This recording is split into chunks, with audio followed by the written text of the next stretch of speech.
An aging Moses tends his father-in-law's flock in the silent wilderness near Mount Horeb, the mountain of God.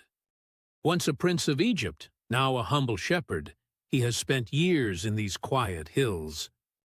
The sun dips low, casting golden light across the rocky terrain as Moses guides the sheep to graze. It's a day like any other, until he notices a strange glow on the mountainside. Not far ahead, a bush is engulfed in flames, yet it isn't consumed by the fire. Moses squints and steps closer, curiosity and awe welling up inside him. The crackling of the flames is gentle, almost beckoning.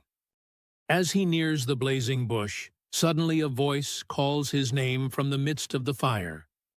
"Moses, Moses!" "Here I am." Startled and trembling, Moses answers. Moses' heart pounds in his chest. He can feel warmth radiating from the holy fire, and he knows this is no ordinary flame.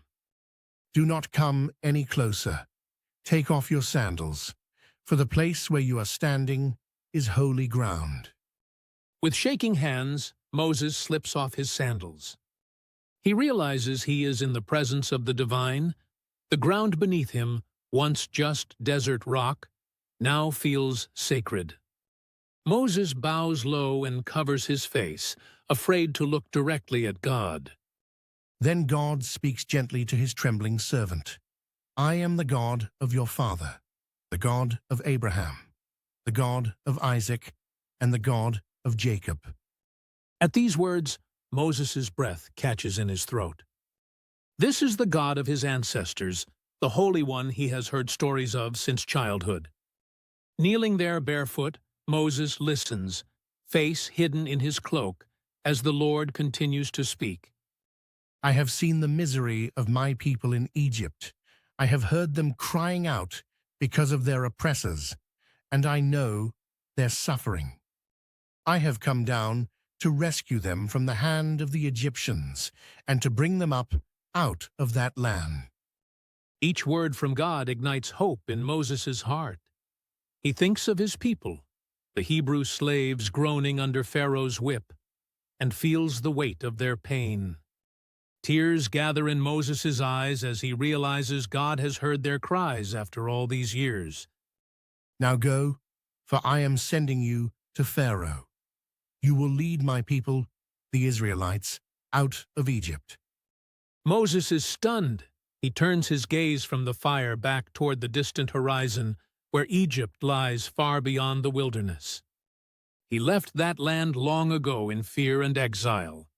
How could he possibly return as a leader? Overwhelmed and unsure, Moses protests softly, "Who am I that I should go to Pharaoh and bring the Israelites out of Egypt?"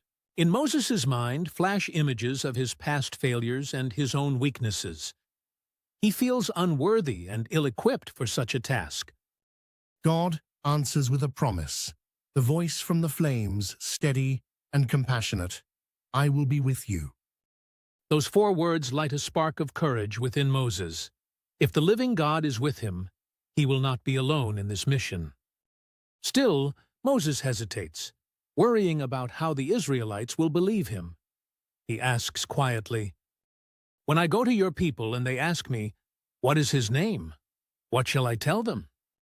"I am who I am. Tell the Israelites, I am has sent me to you." Moses slowly nods, trying to grasp the greatness of this revelation. I am, the one who is eternal, unchanging, and ever-present. Standing on that holy ground, Moses feels his life forever changed. The glow of the burning bush reflects in his wide eyes as he submits to God's call. What began as an ordinary day tending sheep has become an extraordinary encounter with the Almighty. Barefoot and humbled, Moses accepts his sacred mission.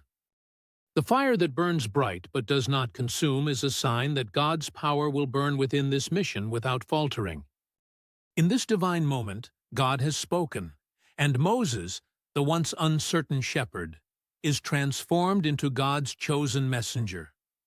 With a heart ignited by faith and purpose, Moses is now ready to lead, knowing that the great I Am will be with him every step of the way.